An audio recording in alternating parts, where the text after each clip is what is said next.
Welcome back to my channel Explore Australia. I am going to uncover Australian urban legends for you guys. I'm sure we all have heard of the famous drop bear. You know the one? The one that looks like a koala but is a carnivore? Yeah, that one. But do you know how to protect yourself from the koala's dangerous cousin? Well, you'll find out later in this video. First off, we are going to travel to the billabongs. Well, not literally. People say there is a man-eating creature lurking in the billabongs, called the Bunyip. So what is the Bunyip? The Bunyip is an Australian water creature that dwells in lakes, rivers and billabongs. Although the Bunyip is considered an aquatic creature, it has been sighted on land as well, as you can see in this picture. In the Aboriginal language, Bunyip roughly translates to evil spirit. Some people describe the Bunyip to be a gentle giant and a protector of the Australian wildlife. The Bunyip has been in the Aboriginal folklore for centuries until it made its first appearance in the written records of European settlers. In 1818, a famous explorer named Hamilton Humes found a set of huge mysterious bones beside a lake. Humes believed the skeleton might have come from a manatee or hippopotamus.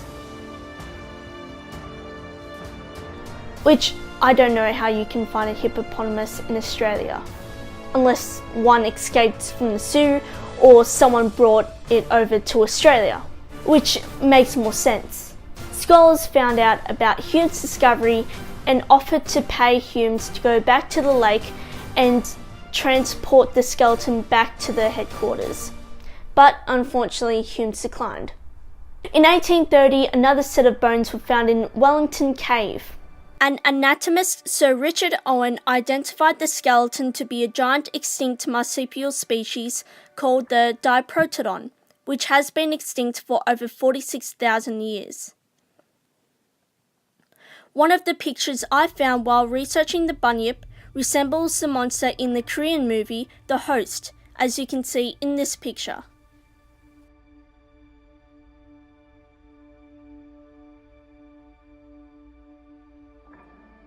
So what do you think? Is the Bunyip still out there lurking in the billabongs, or is the Bunyip just folklore?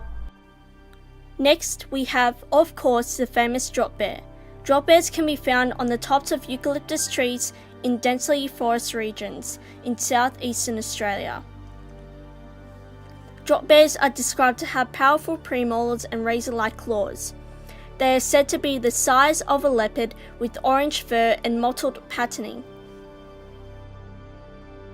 When unexpected prey walk underneath them, they drop from the trees above onto the victim's head, knocking them unconscious and then devouring them. Pretty gruesome, right?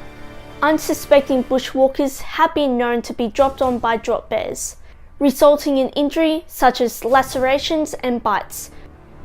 Thankfully, none were fatal. Some suggestions to help repel drop bears is to wear a fork or screwdriver on the top of your head and spread Vegemite or toothpaste behind the ears and the neck. Lastly, we have the Hawkesbury River Monster. You don't need to travel all the way to Scotland to see the Loch Ness Monster, because we have a river monster of our own.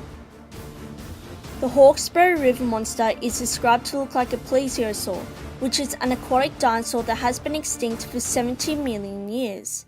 The creature is between 7 to 24 meters in length, which is 5 times longer than a great white shark. The creature is greyish-black, has a large body, 2 sets of flippers, and a long snake-like neck and head.